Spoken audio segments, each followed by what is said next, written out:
माता को लगा कि उसकी बेटी जलते हुए घर में फंसकर मर गई है, लेकिन उसके बाद जो सच सामने आया उसने सबको रुला कर रख दिया।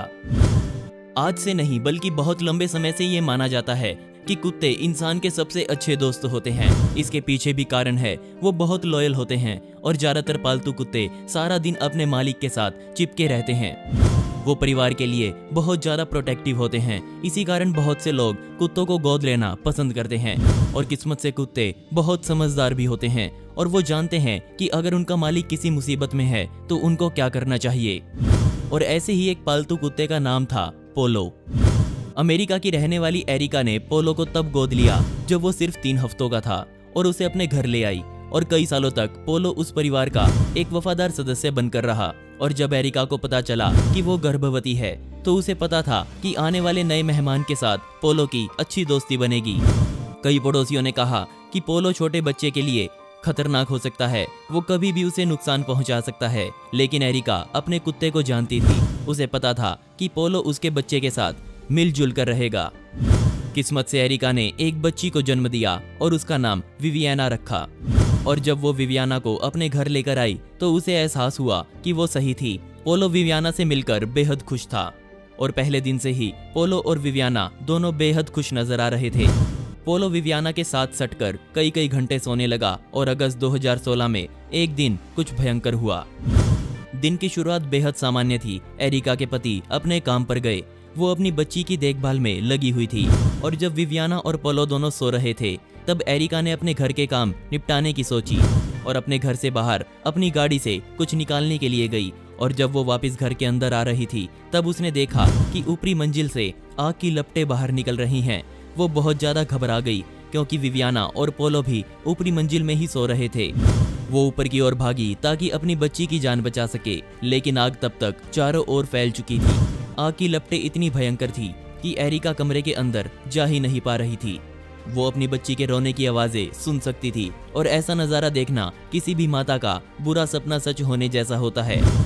एरिका ने तुरंत अपने पड़ोसियों को मदद के लिए बुलाया और पड़ोसियों ने तुरंत फायर ब्रिगेड को फोन किया। बहुत से पड़ोसी लोग खिड़की या दरवाजा तोड़ने की कोशिश में थे, लेकिन आग की लपटें उन्हें आगे बढ़ने से रोक रही थी। और जब फायर ब्रिगेड वाले लोग वहां पहुंचे तो उन्होंने किसी तरह से अंदर जाने का रास्ता बना लिया और वो ऊपर की ओर भागे और वो कुछ बुरा देखने के लिए तैयार थे।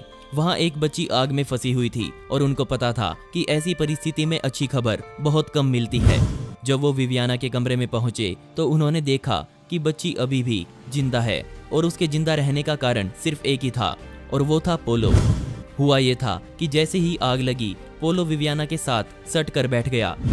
वो खुद के शरीर से विवियाना के शरीर को बचा रहा था। विवियाना 19% तक जल चुकी थी और जलने के निशान सिर्फ एक साइड से थे। जिस साइड पोलो खड़ा था उस साइड से बच्ची बिल्कुल सुरक्षित थी। एरिका इस बात से खुश थी कि उसकी बच्ची जिंदा बच गई, लेकिन वहां खड़े सभी लोग रोने लग गए जब उनको पता चला कि पोलो की इस हादसे में मौत हो गई है। बच्ची को बचाने के लिए पोलो उसके सामने ढाल बनकर खड़ा रहा और आग का सारा दर्द उसने झेला और अपनी जान दे दी। एरिका इस हादसे से बेहद दुखी हुई कि उसके कुत्ते ने बच्ची की जान बचाते हुए अपनी जान दे दी, लेकिन वो खुश थी कि उसकी बेटी बच गई। एरिका और उसके पति ने इस हादसे में सब कुछ खो दिया, जिसके बाद एरिका के पति ने गोफंडमी से चंदा इकट्ठा करना शुरू किया, जिससे वो अपनी जिंदगी को फिर से पटरी पर ला सके। बेशक जो चीजें उन्होंने खोई वो पैसे से आ जाएंगी, लेकिन पोलो कभी वापस नहीं आने वाला था। एरिका ने कहा कि अगर पोलो उस समय वहां नहीं होता तो इस आग के परिणाम और ज्यादा बदतर होने वाले थे। वो उस दिन को कभी नहीं भूलेगी जिस दिन उसका घर जलकर राख हो गया। एरिका ने कहा कि जब विवियाना बड़ी हो जाएगी तब वो उसे पोलो के बारे में सब कुछ बताएगी कि कैसे पोलो ने विवियाना की जिंदगी बचाने के लिए खुद की जिंदगी का सौदा किया। क्या आपके पास भी कोई पालतू कुत्ता है? अगर हाँ तो उसका नाम जरूर कमेंट सेक्शन में लिखिएगा। और अगर आपको ये वीडियो पसंद आई हो तो लाइक करके मुझे बताएं। ऐसी ही इंटरेस्टिंग वीडियोस देखने के लिए मिस्टीरियस दुनिया को अभी सब्सक्राइब करें। मिलते हैं अगली वीडियो में। यह वीडियो देखने के लिए धन्यवाद।